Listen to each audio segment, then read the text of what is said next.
Hey there. Some of you might be spontaneous, flexible people, and some of you might be planners. I happen to be a planner. And no matter which category you fall into or where in between, I think all of us have made some sort of plans in our lives, either for tomorrow or for 5 years from now. And I bet you that all of us have also experienced those plans going wrong and not according to plan. So years ago, I was leaving the house and headed off to work. And when I got outside, I realized that my car had a flat tire. So I'm a planner. I don't take any of it. When the plan goes wrong, I just get overwhelmed super fast. So I just went into a panic. Like my whole day had been ruined because I had this flat tire and I didn't know what to do. And so my grandparents happened to live in the same town as me, and I thought they will surely know what to do. So I called them in my moment of panic, and my grandma gently reminded me, "Don't you pay for a roadside service monthly?" And I was like, "Oh, I do have that."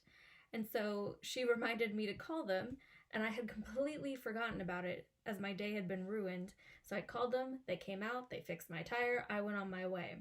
Some of us just get overwhelmed. Some of us just don't like it when our plans get interrupted. And some of us might even think it's kind of fun. But this story was just such a small example of how things in our lives might go differently than how we had expected them to. Some of you might know the story about Shadrach, Meshach, and Abednego. Their story is in Daniel 3, and there's these 3 guys who love God, and they're working for a king who doesn't know God, who doesn't follow God.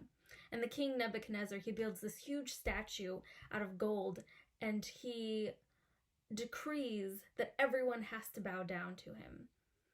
And this is the rule, the law of the land, is that when you see this statue, you bow down to it. And these 3 guys, they won't do it because they follow God, and they're not going to kneel, they're not going to bow before anyone who is not God. And so some of the king's men who are not a fan of Shadrach, Meshach, and Abednego, they go and tell on them to the king. They're like little kids tattletaling on their siblings, except for there's much bigger consequences. So the king becomes furious and says if they won't bow down to him, he will throw them into a furnace and be burned alive. And he says, everyone has to bow down in front of this statue. You need to do it too. And he asks them, as he throws them into the furnace, he asks them, and then what God will be able to rescue you from my power? This king thinks that he has all of this power, but he doesn't really. It's just an earthly power. So Shadrach, Meshach, and Abednego, they respond to the king like this in Daniel 3:17 through 18.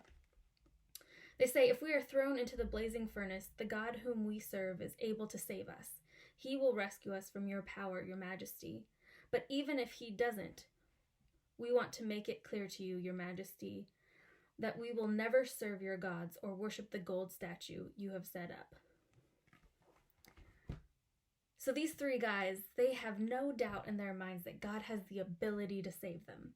They recognize that God has the ability to save anyone, but they also realize that God was still God if he didn't save them. That will never change. Whether he chooses to save or not, from a fiery furnace, he is still God. And so that phrase has been so helpful to me as I try to live like Jesus. In a different version, it says, but if not. But if not. So we often have our own plans for how we think we are serving God. And I bet you all of us have had plans change since COVID-19, and we're experiencing challenges that we were not expecting. Life in general might not have turned out the way that you had wanted it to. You might be facing a mental or physical illness that hasn't been healed. You might have a broken relationship that hasn't been healed. And you might have dreams that haven't been realized, things that haven't happened that you thought would have by now. But even though God has not said yes to those prayers yet, or he hasn't made those things happen yet, and some of those things might not ever happen the way that we want them to, but if not, he is still God. So I encourage you to keep serving God in the but if not moments. God uses imperfect, broken people for his purposes. He uses imperfect, broken people to bring people to him. And he uses broken, imperfect people to reach out to others.